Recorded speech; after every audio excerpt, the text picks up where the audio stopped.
नमस्कार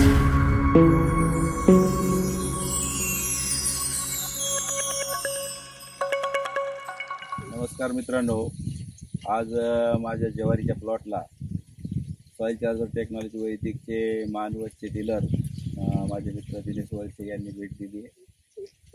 ही ज्वारी पूर्णपणे सॉइल चार्जर टेक्नॉलॉजी वैदिकनुसार घेतलेली SSBM-H याचा वापर करून ही पेरणी केलेली आहे। आता जवळपास 3 महिन्यापूर्वी झालेली पेरणी ज्वारी माझ्या कमरेच्या वर आहे आणि याच्यावर जो कलर आहे, जी ग्रीनरी आहे ती बघण्यासाठी आत्तापर्यंत फवारणी रासायनिक औषधाची याच्यावर केलेली नाही किंवा रासायनिक खताचा एक दाणा याला वापरलेला नाही। फक्त सॉइल चार्जर टेक्नॉलॉजी SSBM सम्राट आणि मिरॅकल सम्राट मिरॅकल हिमॅन गोल्ड याचा वापर करून या ज्वारीचा पहिलाच डोस दिलेला आहे आणि त्याच्यानंतर फक्त 2 कोळपण्या आणि एक हलकंसं स्प्रिंकलरनं पाणी दिलेलं आहे। तर असा हा रिझल्ट या ज्वारीच्या शेतामध्ये आपल्याला दिसतोय। पोंगेमरीचा जो प्रादुर्भाव इतर शेतकऱ्यांना मोठ्या प्रमाणात भेडसावत आहे तो अतिशय नगण्य अशा स्वरूपात या प्लॉटमध्ये असेल आणि बाजूला जो प्लॉट दिसतोय तो रासायनिक खतावरचा आहे। ही ज्वारी जवळपास पिवळी पडली आणि माझी ज्वारी मात्र कम्प्लीटली एक असा ग्रीन प्लॉट आपल्याला पाहायला मिळतो। जसे की सॉइल चार्जर टेक्नॉलॉजीचा वापर जर केला तर नक्कीच शेतकऱ्यांना त्याचा फायदा होईल।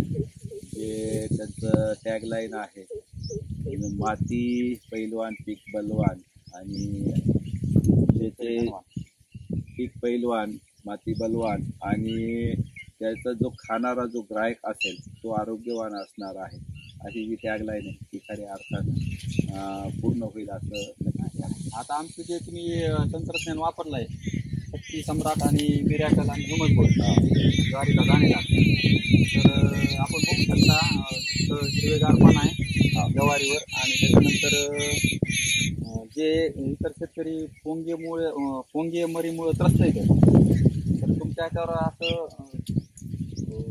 प्रमाण थोडं नगण्य आहे। त्यामुळे तुमचा नाव आणि मोबाईल नंबर। शिरीष लोहोट, मांडाकळी तालुका जिल्हा परभणी। मी यावर्षी रबीमधल्या सर्वच पिकांना सॉइल चार्जर टेक्नॉलॉजी वैदिकचा वापर केलेला आहे। म्हणजे ते कांद्याचा असेल, त्याच्यानंतर हरभरा असेल, गहू असेल, कमीच नाही माझे याच यावर्षी वापर केलेला आहे। तर यावर्षी हा पहिला अनुभव आहे। संत्र्याच्या झाडासाठी सुद्धा यावरचा वापर केलेला आहे।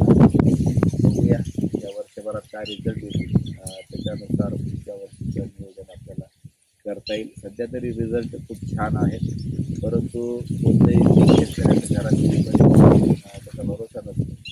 परंतु आता सध्याच्या घडीला तरी पीक एकदम जोमदार आहे आणि जोमात असलेल्या पिकाकडून नक्कीच उत्पन्नाची अपेक्षा सुद्धा आहे।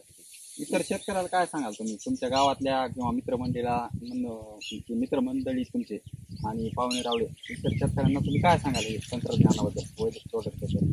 आरोग्यासाठी जर तुम्हाला रसायनमुक्त अन्न पदार्थाचा वापर करायचा असेल आणि तुमचं पीकही चांगलं यायचं असेल आणि जमिनीचा पोत कायम ठेवायचा असेल तर सॉइल चार्जर टेक्नॉलॉजी वैदिकचा आपण सर्वांनी वापर केला पाहिजे। माझा हा अनुभव आहे, तुम्हीही तो येऊन पाहू शकता आणि निश्चित पुढच्या वर्षीची जी तरी पेरणी असेल त्यावेळेस तुम्ही सॉइल चार्जर टेक्नॉलॉजीचा वापर करावा किंवा आता जे काही तुमच्याकडं कांदा असेल, लसण असेल किंवा टोमॅटो, वांग्यासारखे ती माझ्याकडे ते सुद्धा आहे। या वर्षीचं माझं सर्वच पीक हे रसायनमुक्त आहे आणि सॉइल चार्जर टेक्नॉलॉजीचं आहे। तुम्ही सुद्धा त्याचा वापर करावा अशी तुम्हाला विनंती। ठीक आहे, धन्यवाद।